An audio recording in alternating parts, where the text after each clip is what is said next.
The woman my father married 3 months after my mother's funeral wasn't a gold digger. She was the last person to see my mother alive. 3 months. That's how long my father waited after my mother's funeral before getting remarried. 3 months, not a year, not even 6 months. 3. I was 17 at the time and I hated him for it, but I hated his new wife even more. Her name was Sophia. She was younger than my father, beautiful, polite, patient, which somehow made me dislike her even more, because nobody should be that perfect. My mother had died in a car accident on a rainy night. A truck crossed into her lane. The police called it a tragedy. Case closed. End of story. At least that's what everyone believed, including me. For years I blamed Sophia. Not because I had proof, because I needed someone to blame. My father had moved on too quickly. Sophia appeared too quickly. The timing felt wrong. So I convinced myself she had been having an affair with my father before Mom died. Every holiday became a battlefield. Every family dinner ended in an argument. Sophia never fought back, not once.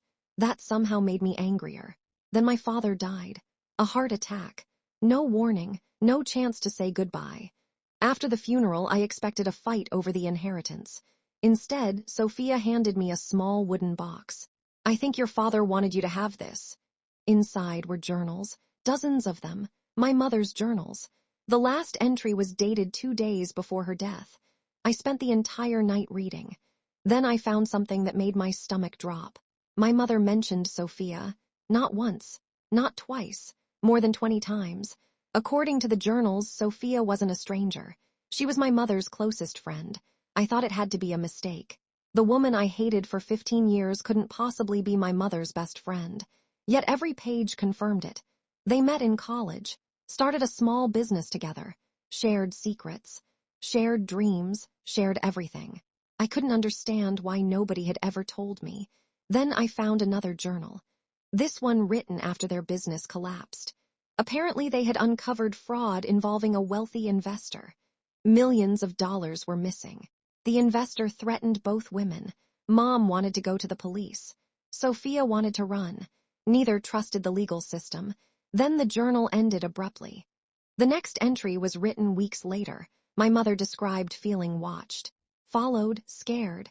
For the first time in my life, I wondered if her accident wasn't random. The next morning, I confronted Sophia. She looked exhausted the moment she saw the journals. Then she said words that changed everything. Your mother made me promise never to tell you. I couldn't believe it. Why? Sophia started crying. Because she wanted you to have a normal childhood.